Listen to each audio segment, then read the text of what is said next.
Kitab susunan wirid dan uraian menghidupkan malam, yaitu kitab ke-10 dari Ihya Ulumuddin. Dan dengan ini selesailah rubuh ibadah diberi manfaat kiranya oleh Allah dengan kitab ini kepada kaum muslimin. Dengan nama Allah yang Maha Pengasih lagi Maha Penyayang. Kami memuji Allah di atas segala nikmat-Nya dengan banyak pujian. Kami mengingatinya, berzikir kepadanya dengan ingatan yang tidak meninggalkan di dalam hati kesombongan dan kerenggangan.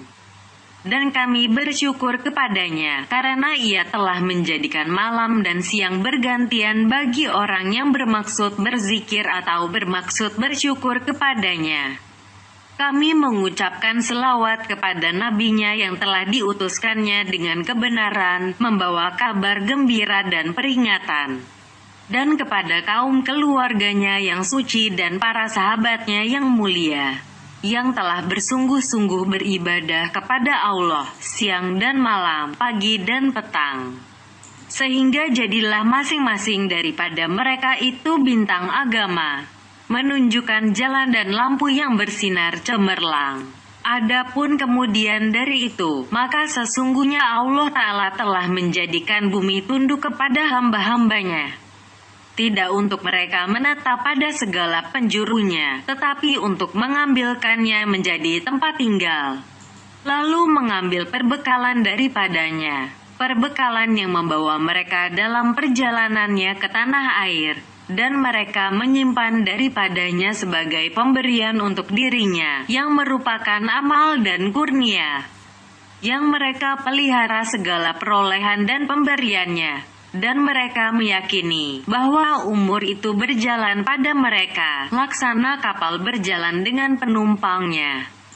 Sesungguhnya manusia di dunia ini adalah berjalan. Tempatnya yang pertama ialah ayunan dan kesudahannya ialah liang lahat. Tanah airnya ialah sorga atau neraka. Dan umur itu ialah jaraknya perjalanan. Tahunnya ialah tempat perhentian. Bulannya ialah farsah-farsahnya, lebih panjang dari mil. Hari-harinya ialah mil-milnya. Nafasnya ialah langkah-langkahnya. Taatnya ialah harta bendanya, waktunya ialah modalnya, hawa nafsu dan segala keinginannya ialah perampok-perampok dalam perjalanannya. Keuntungannya ialah memperoleh kemenangan dengan menjumpai Allah Ta'ala di Darussalam, negeri sejahtera, bersama kerajaan besar dan kenikmatan yang berketetapan. Kerugiannya ialah jauh dari Allah Ta'ala serta kutukan, rantai dan azab pedih dalam lapisan bawah neraka jahanam. Maka orang lalai dalam tiap-tiap nafas dari nafasnya, sehingga ia berlalu tanpa taat yang mendekatkannya kepada Allah, dibawa pada hari kiamat dengan kerugian dan penyesalan yang tak ada habisnya. Karena bahaya besar dan bencana yang dahsyat ini, maka terus-meneruslah orang-orang yang memperoleh taufik dengan segala kesungguhan, meninggalkan dengan keseluruhan yang mengenakan bagi diri, menggunakan segala sisa dari umur dan menyusun menurut waktu yang datang berulang-ulang segala tugas wirid, karena ingin menghidupkan malam dan siang, pada mencari kedekatan dengan Maharaja yang Maha Perkasa dan berjalan ke negeri ketetapan. Maka jadilah di antara kepentingan ilmu jalan ke akhirat, menguraikan penjelasan tentang cara pembagian wirid dan membagi-bagikan ibadah yang telah berlalu uraiannya menurut ketentuan waktu. Dan jelaslah kepentingan ini dengan menyebutkan dua bab. Bab pertama tentang keutamaan wirid dan tata tertib pada malam dan siang hari. Bab kedua tentang cara menghidupkan malam dan keutamaannya serta apa yang berhubungan dengan dia. Bab pertama tentang keutamaan wirid, tata tertib dan hukumnya. Keutamaan wirid dan penjelasan bahwa rajin mengerjakannya adalah jalan kepada Allah Ta'ala. Ketahuilah bahwa orang-orang yang memperhatikan dengan nur mata hati niscaya mengetahui bahwa tak ada kelepasan selain pada menjumpai Allah Ta'ala. dan tak ada jalan untuk menjumpai itu selain dengan hamba itu mati, di mana ia mencintai dan mengenal Allah SWT. Kecintaan dan kejinakan hati itu tidak akan berhasil selain daripada selalu mengingati yang dicintai dan rajin dengan demikian itu. Dan mengenal Allah itu tidak berhasil selain dengan selalu menumpahkan pikiran kepadanya, kepada sifat dan afal perbuatan-perbuatan. Dan tidak adalah pada wujud yang ada ini selain Allah Ta'ala dan afal perbuatan-perbuatan. Dan tidak mudahlah selalu mengingati, berzikir dan berfikir kecuali dengan meninggalkan dunia dan segala hawa nafsunya, dan mencukupkan sekedar yang sampai dan penting. Semuanya itu tidak sempurna kecuali dengan menghabiskan waktu malam dan siang dalam segala tugas zikir dan fikir. Dan nafsu karena sifat dirinya dengan kemalasan dan kebosanan, lalu tidak sabar di atas suatu bentuk pekerjaan dari sebab-sebab yang menolong kepada zikir dan fikir. Tetapi apabila dikembalikan nafsu itu kepada suatu bentuk saja, niscaya ia melahirkan kemalasan dan keberatan. Dan sungguh Allah Ta'ala tidak bosan, sehingga mereka itu bosan. Maka dari pentingnya bersikap lemah lembut kepada nafsu itu adalah memberi kepadanya kesenangan dengan berpindah dari satu macam ke satu macam dan dari satu bagian ke satu bagian menurut masing-masing waktu, supaya banyaklah kesenangannya dengan perpindahan itu, dan besarlah keinginannya dengan kesenangan tadi, dan terus-meneruslah kerajinannya dengan kekalnya keinginan itu. Maka karena itulah wirid itu dibagikan dalam bahagian yang bermacam-macam. Zikir dan fikir seyogyanya menghabiskan semua waktu atau bahagian terbesar daripadanya. Sesungguhnya nafsu itu menurut tabiatnya condong kepada kelezatan dunia. Kalau hamba itu menyerahkan separuh waktunya kepada urusan duniawi dan keinginan-keinginannya yang dibolehkan umpamanya, dan separuh lagi kepada ibadah, niscaya beratlah segi kecondongan kepada dunia, karena bersesuaian dengan tabiat dirinya. Sebab pembahagian waktu tadi itu sama. Lalu keduanya lawan-melawan, dan tabiat dirilah yang menguatkan kepada salah satu daripada keduanya. Karena zahir dan batin tolong-menolong kepada urusan duniawi dan bersilah hati serta bertindak semata-mata mencari akan duniawi itu. Adapun kembali kepada ibadah adalah berat dan tidak sejahteralah keikhlasan dan kehadiran hati kepadanya selain pada sebahagian waktu saja.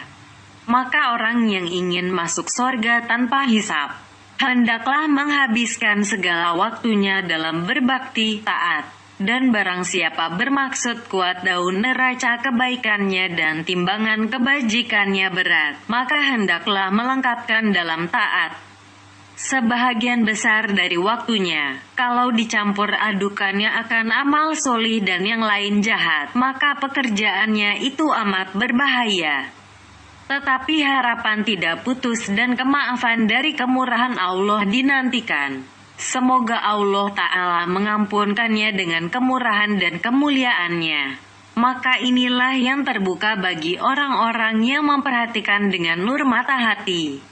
Kalau Anda bukan ahlinya, maka perhatikanlah kepada kalam kata-kata Allah Ta'ala kepada Rasul-Nya, dan petikanlah dengan nur keimanan. Berfirman Allah Ta'ala kepada hambanya yang terdekat kepadanya dan yang tertinggi di sisinya, sesungguhnya pada waktu siang engkau mempunyai urusan yang panjang.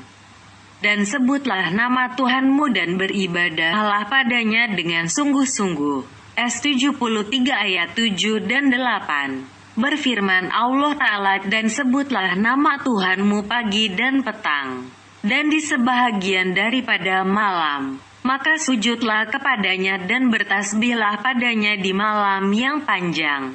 S76 ayat 25 dan 26. Berfirman Allah Ta'ala, Dan bertasbihlah dengan memuji Tuhanmu sebelum terbit matahari dan sebelum terbenam. Dan bertasbihlah padanya dalam sebahagian daripada malam dan di akhir-akhir sembahyang. S50 ayat 39 dan 40. Berfirman Allah SWT, dan bertasbihlah dengan memuji Tuhanmu ketika engkau bangun pagi. Dan hendaklah engkau bertasbih kepadanya di sebahagian dari malam di waktu gaib bintang. S52 ayat 48-49. Berfirman Allah Ta'ala, sesungguhnya bangun waktu-waktu malam itu adalah lebih sangat bekasnya dan lebih teguh bacaannya. S73 ayat 6. Berfirman Allah Ta'ala, dan berbaktilah di sebahagian dari waktu-waktu malam dan di pinggir-pinggir siang, supaya engkau akan rela. S20 ayat 130. Berfirman Allah Azza wa Jalla, dan dirikanlah salat pada dua bahagian siang dan di sebahagian dari malam, karena sesungguhnya kebaikan-kebaikan dapat menghilangkan kejahatan-kejahatan. S11 Hud ayat 114. Kemudian, lihatlah bagaimana Allah Ta'ala menyifatkan orang-orang yang memperoleh kemenangan dari para hambanya dan dengan apa Ia menyifatkan mereka. Maka berfirman Allah Ta'ala, atau adakah orang yang berbakti di waktu-waktu malam dengan sujud dan berdiri dalam keadaan takut kepada azab akhirat dan mengharap rahmat Tuhannya? Katakanlah, adakah sama mereka yang tahu dan mereka yang tidak tahu?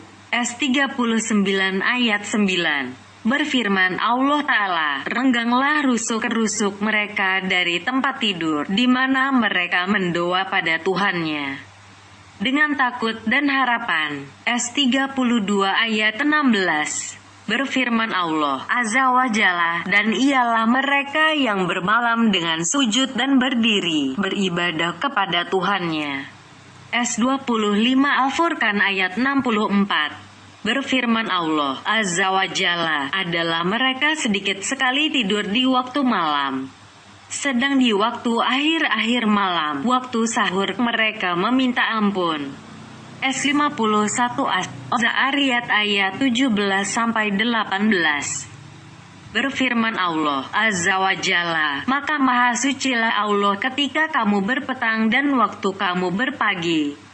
S30 Ar-Rum ayat 17. Berfirman Allah Ta'ala, dan janganlah engkau halau orang-orang yang beribadah kepada Tuhannya pada waktu pagi dan petang yang menghendaki wajahnya. S6 Al-An'am ayat 52. Itu semuanya menerangkan kepada Anda bahwa jalan kepada Allah Ta'ala ialah mengintip waktu dan meramaikannya dengan wirid-wirid secara terus-menerus. Karena itulah, bersabda Nabi SAW, hamba Allah yang paling dicintai Allah ialah mereka yang menjaga matahari, bulan dan bayang-bayang untuk berzikir kepada Allah Ta'ala. Berfirman Allah Ta'ala, matahari dan bulan beredar menurut perhitungannya. S55 Ar-Rahman ayat 5. Berfirman Allah Ta'ala, tidakkah engkau lihat kepada kekuasaan Tuhanmu, bagaimana Ia hamparkan bayang-bayang, padahal kalau dikehendakinya, niscaya dijadikannya tetap.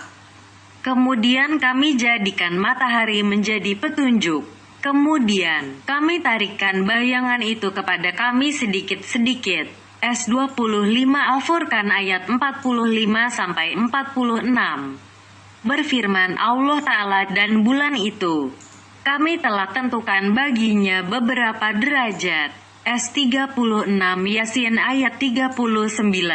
Berfirman Allah Ta'ala, dan dialah yang telah menjadikan bagi kamu beberapa bintang untuk kamu berpedoman dengan dia di dalam kegelapan darat dan laut. S6 Al-An'am ayat 97. Maka janganlah Anda menyangka bahwa yang dimaksud dengan perjalanan matahari dan bulan dengan perhitungan yang teratur lagi tersusun dan dari kejadian bayang-bayang, nur dan bintang-bintang. untuk memperoleh pertolongan dengan Dia dalam segala hal urusan duniawi. Tetapi adalah supaya Anda mengetahui dengan itu batas-batas waktu. Lalu Anda pergunakan untuk taat dan tijarah, perniagaan, bagi negeri akhirat. Dibuktikan kepada Anda yang demikian oleh firman Allah Ta'ala. Dan Dialah yang menjadikan malam dan siang berganti-ganti bagi orang yang mau ingat atau mau bersyukur. S25 Al-Furqan ayat 62. Artinya, digantikan salah satu dari keduanya oleh yang lain, supaya dapat diperoleh pada salah satu dari keduanya apa yang tertinggal pada yang lain. Dan diterangkannya bahwa yang demikian itu adalah untuk berzikir, mengingat dan bersyukur, tidak untuk yang lain. Berfirman Allah Ta'ala, dan kami jadikan malam dan siang itu dua tanda, lalu kami hapuskan tanda malam dan kami jadikan tanda siang yang terang, untuk kamu mencari kurnia dari Tuhanmu dan supaya kamu tahu bilangan tahun dan perhitungan. S17 Al-Isra ayat 12. Sesungguhnya keutamaan yang dicari ialah pahala dan ampunan. Kita bermohon pada Allah akan taufik yang baik untuk apa yang dirilainya. Penjelasan, bilangan wirid dan susunannya. Ketahuilah bahwa wirid siang itu 7. Di antara terbit cahaya pagi sampai kepada terbit bundaran matahari, 1 wirid. Di antara terbit matahari sampai kepada gelincir matahari, zawal 2 wirid. Di antara zawal sampai kepada waktu ashar, 2 wirid. Dan di antara ashar sampai kepada maghrib, 2 wirid. Malam terbagi kepada 4 wirid, 2 wirid dari maghrib sampai kepada waktu orang tidur, dan 2 wirid lagi dari tengah malam yang akhir sampai kepada terbit fajar. Maka marilah kami terangkan keutamaan tiap-tiap wirid tadi dan tugasnya serta yang berhubungan dengan dia. Maka wirid yang pertama di antara terbit sinar pagi sampai kepada terbit matahari, dan itu adalah waktu yang mulia. Dibuktikan kemuliaan dan kelebihannya oleh sumpahnya Allah dengan dia, karena ia berfirman, demi waktu subuh apabila telah terang. S81 At-Takwir ayat 18. Dan pujian Allah kepadanya dengan firman-Nya, Dia, Allah, itu pembelah subuh. S6 Al-An'am ayat 96. Dan firman-Nya, aku berlindung dengan yang mempunyai cuaca subuh. S113 Al-Falaq ayat 1. Dan dizahirkannya kudrah kuasa dengan menarik bayang-bayang kepadanya dengan firman-Nya, kemudian kami tarik dia bayang-bayang kepada kami sedikit-sedikit. S25 ayat 46. Yaitu waktu menarik bayang-bayang malam dengan membentangkan cahaya matahari, dan petunjuknya kepada manusia, kepada mengucapkan tasbih kepadanya dengan firman-Nya. Maka maha sucilah Allah ketika kamu berpetang dan waktu kamu berpagi. S30 Ar-Rum ayat 17. Dan dengan firman-Nya, bertasbihlah dengan memuji Tuhanmu sebelum terbit matahari dan sebelum terbenamnya. S20 Taha ayat 130. Dan firman-Nya, dan bertasbihlah di sebahagian dari waktu-waktu malam dan di pinggir-pinggir siang, supaya engkau akan rela. S20 ayat 130. Dan firman-Nya Ta'ala, dan sebutlah nama Tuhanmu pagi dan petang. S76 Al-Insan ayat 25. Adapun tata tertibnya, maka hendaklah diambil waktunya dari waktu terbangun dari tidur. Apabila sudah bangun, maka sewajarnya lah memulai dengan zikir kepada Allah Ta'ala, dengan membaca segala pujian bagi Allah yang menghidupkan kita setelah dimatikannya kita, dan kepadanya lah dibangkitkan sampai kepada penghabisan doa dan ayat-ayat yang telah kami sebutkan pada doa bangun tidur dari kitab doa. Dan hendaklah memakai pakaian waktu berdoa dan berniat dengan memakai pakaian itu menutup auratnya, karena mengikut perintah Allah Ta'ala dan meminta pertolongan padanya kepada beribadah tanpa maksud memperlihatkan kepada orang ria dan menonjolkan diri.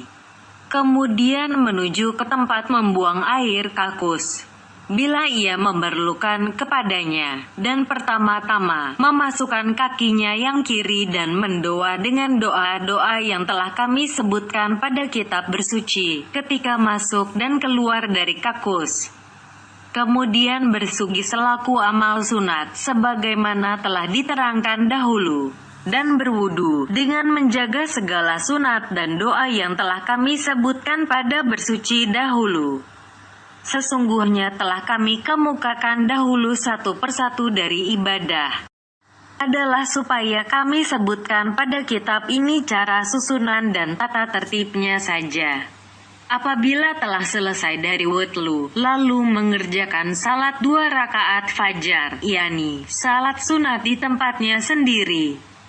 Begitulah dikerjakan oleh Rasul SAW. Dan sesudah salat 2 rakaat itu, sama saja kedua rakaat itu dikerjakan di rumah atau di masjid, lalu membaca doa yang diriwayatkan Ibnu Abbas, yaitu, "Wahai Allah Tuhanku, sesungguhnya aku bermohon padamu rahmat daripada sisimu. Engkau beri petunjuk dengan rahmat itu akan hatiku," sampai kepada penghabisan doa yang telah disebutkan dahulu.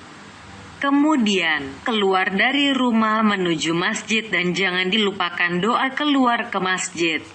Dan tidak berjalan kepada salat itu dengan berlari, tergesa-gesa, tetapi berjalan dengan tenang dan khidmat.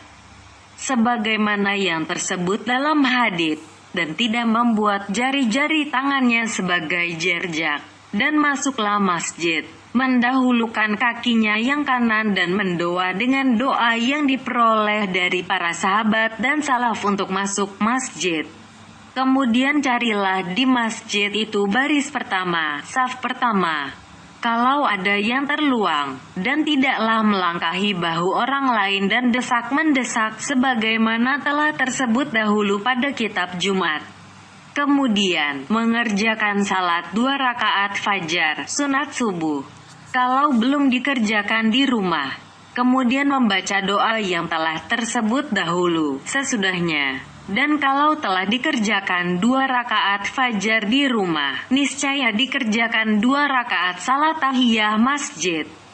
Kemudian duduk menunggu jamaah. Dan lebih disunatkan melakukan salat jamaah subuh itu pada waktu masih gelap di akhir malam, masih pagi benar.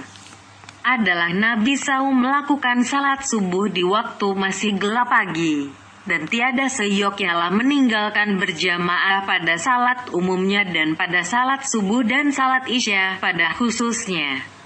Karena keduanya mempunyai kelebihan yang utama. Diriwayatkan oleh Anas bin Malik daripada Rasulullah SAW bahwa Nabi SAW bersabda mengenai salat subuh, barang siapa berwudu, kemudian menuju masjid untuk melakukan salat padanya, niscaya baginya satu kebaikan dengan tiap-tiap langkahnya dan dihapuskan satu kejahatan daripadanya.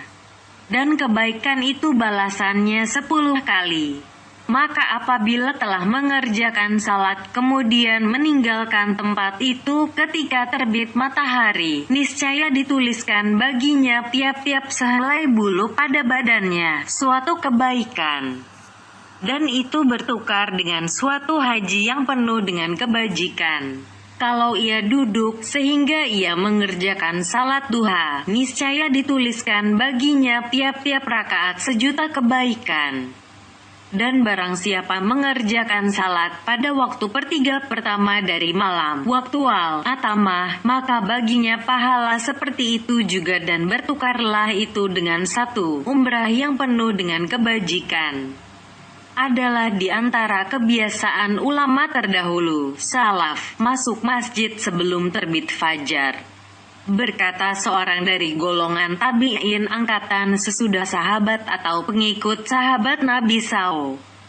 Aku masuk masjid sebelum terbit fajar, maka aku jumpai Abu Hurairah telah mendahului aku, seraya beliau berkata kepadaku, "Wahai anak saudaraku, untuk apa engkau keluar dari rumahmu pada saat ini?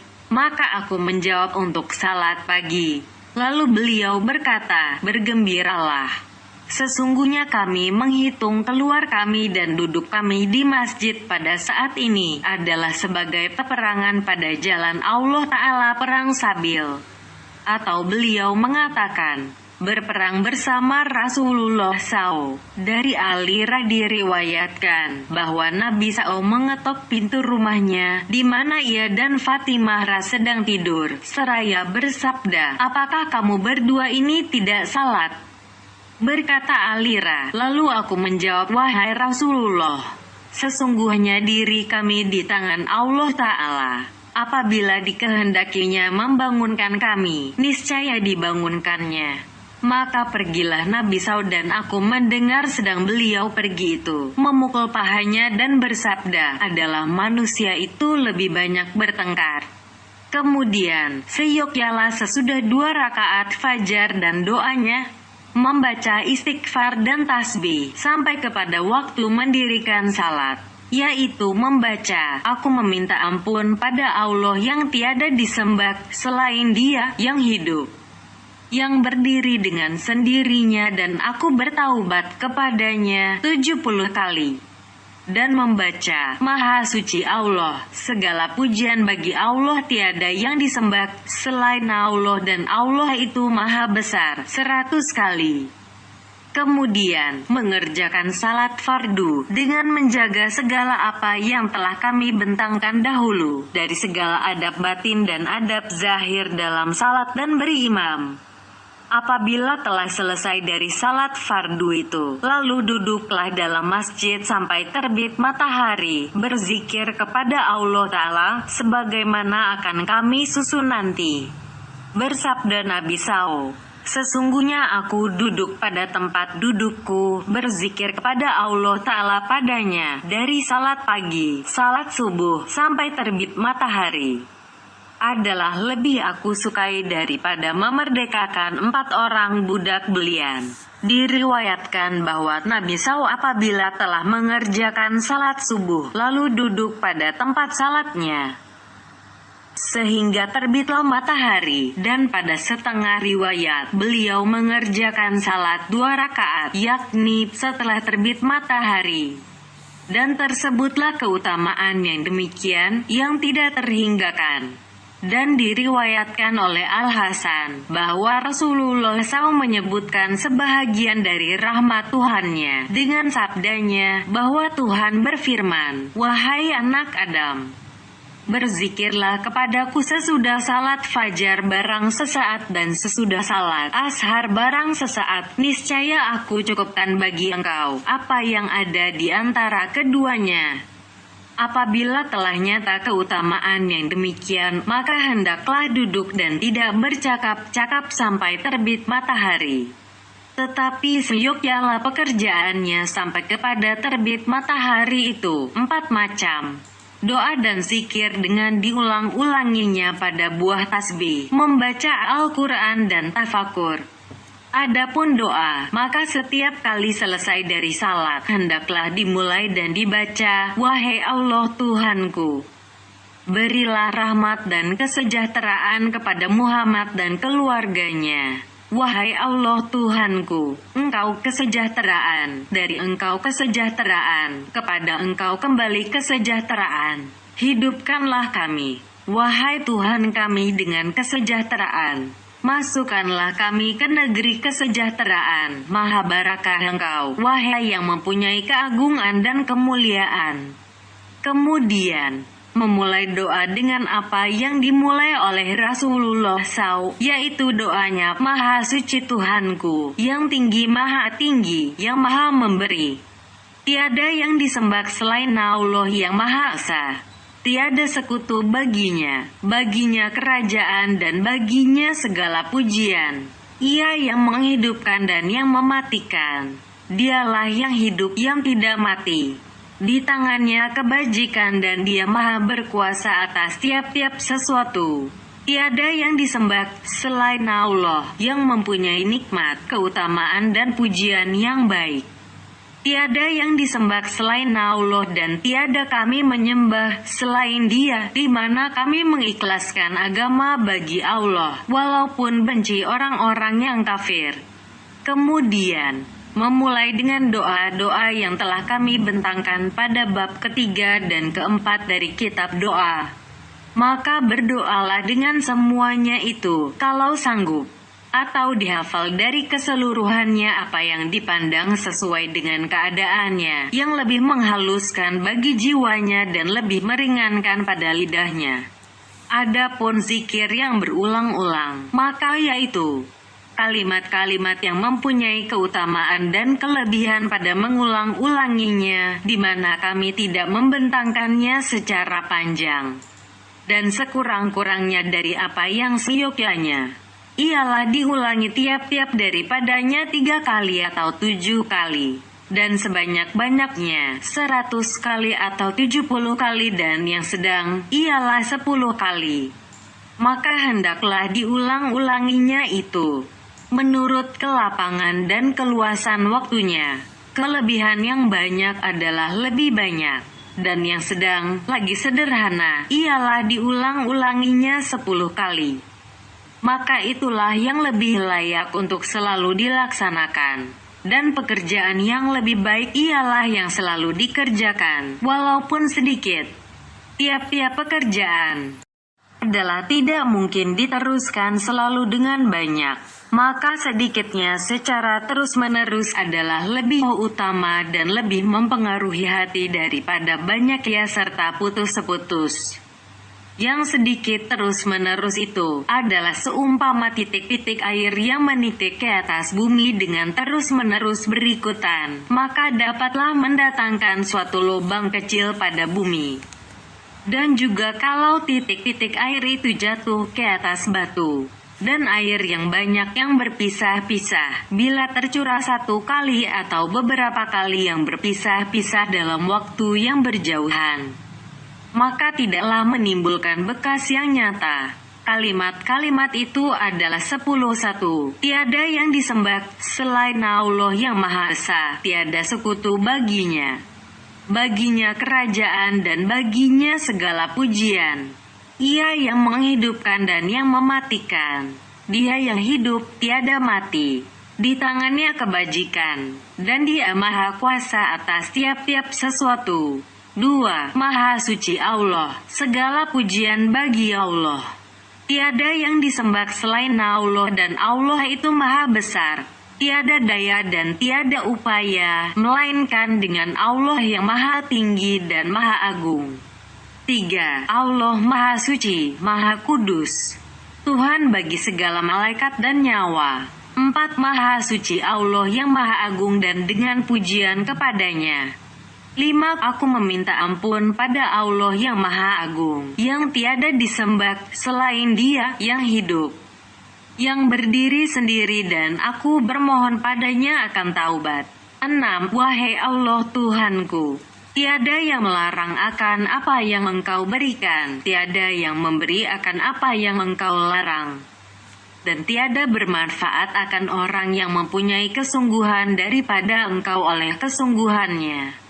7. Tiada yang disembah selain Allah, yang memiliki yang maha benar, yang maha menjelaskan segala sesuatu.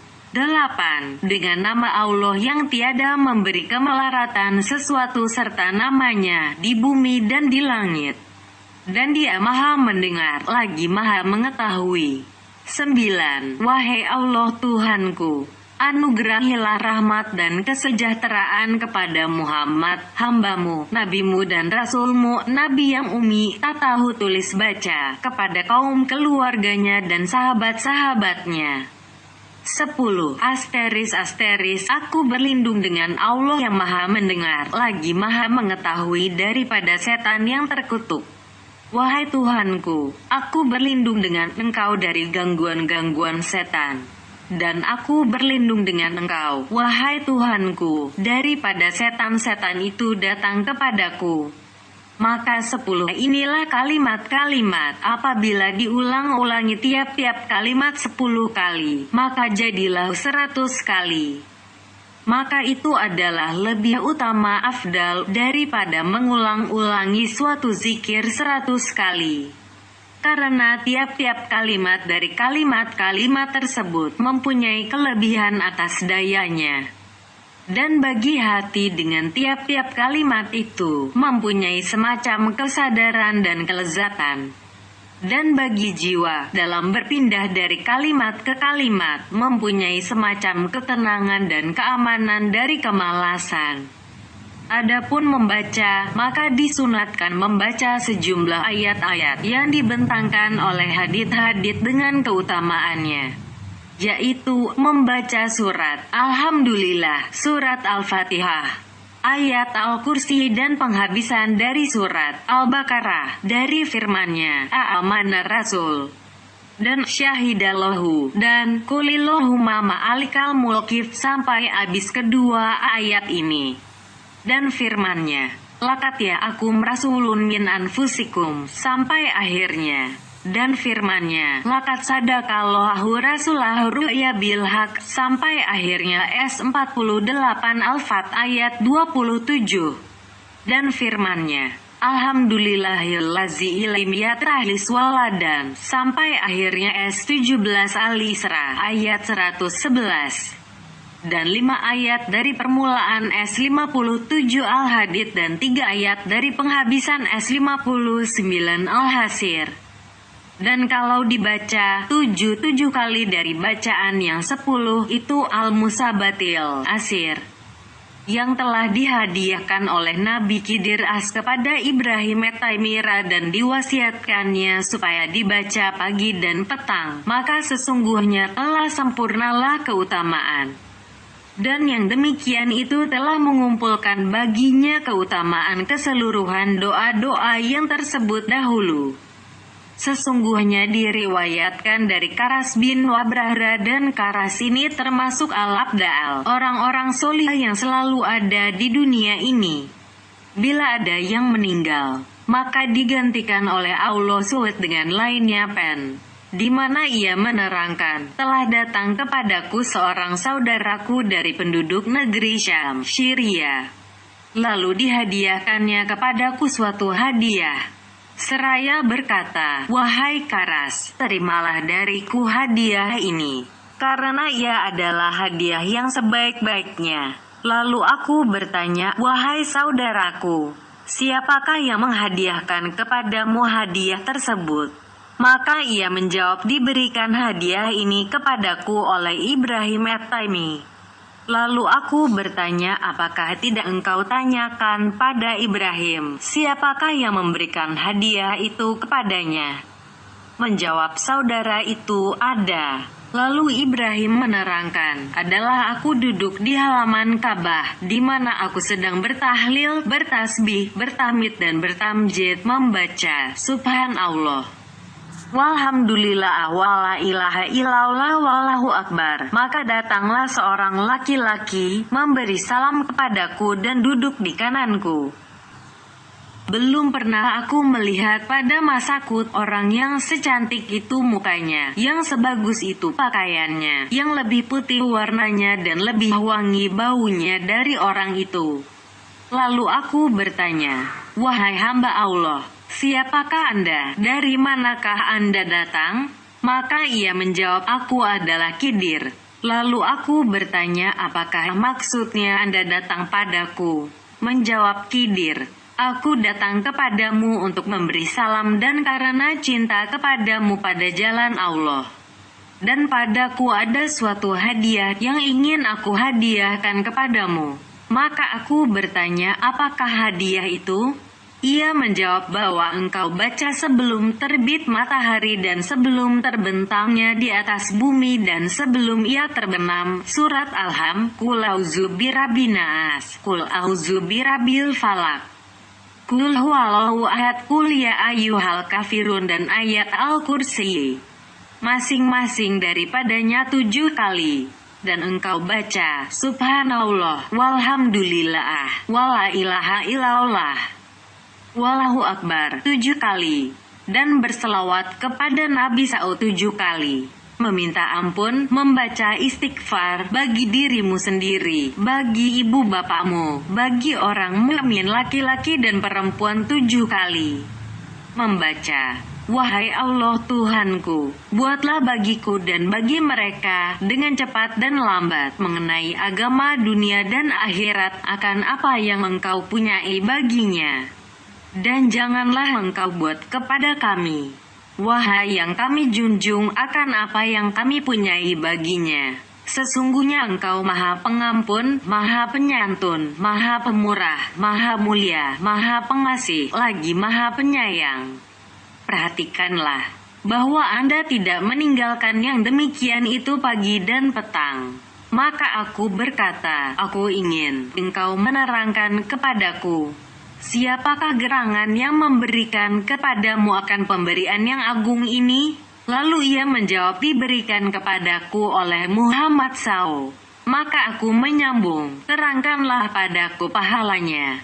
Ia menjawab, apabila Anda menjumpai Muhammad SAW maka tanyalah kepadanya tentang pahalanya. Dia akan menerangkan kepadamu yang demikian itu. Lalu Ibrahim At-Taimi menerangkan bahwa pada suatu hari ia bermimpi, seolah-olah malaikat datang kepadanya, lalu membawanya, sehingga dia dimasukkan ke dalam sorga. Maka ia melihat apa yang ada dalam sorga itu, dan disifatkannya hal-hal yang agung daripada apa yang dilihatnya di dalam sorga. Berkata Ibrahim At-Taimi, lalu aku bertanya kepada malaikat itu dengan mengatakan, untuk siapakah ini? Lalu malaikat itu menjawab, untuk orang yang mengerjakan amal seperti amalmu. Disebutkan oleh Ibrahim At-Taimi bahwa ia makan dari buah-buahan sorga dan para malaikat menyuguhkan kepadanya minuman sorga. Berkata Ibrahim seterusnya, maka datanglah padaku Nabi SAW dan bersamanya 70 orang nabi dan 70 baris saf malaikat. Tiap-tiap baris seumpama antara masyrik dan maghrib, antara tempat matahari terbit dan tempat matahari terbenam. Nabi SAW memberi salam kepadaku dan memegang tanganku. Lalu aku berkata, wahai Rasulullah, Nabi Khidir menerangkan kepadaku bahwa ia mendengar daripadamu akan perkabaran ini. Maka menjawab Nabi SAW, benar Khidir, dan tiap-tiap apa yang diceritakannya adalah benar. Dia adalah orang yang berilmu dari penduduk bumi, kepala Al-Abdal, dan dia dari tentara Allah Ta'ala di bumi.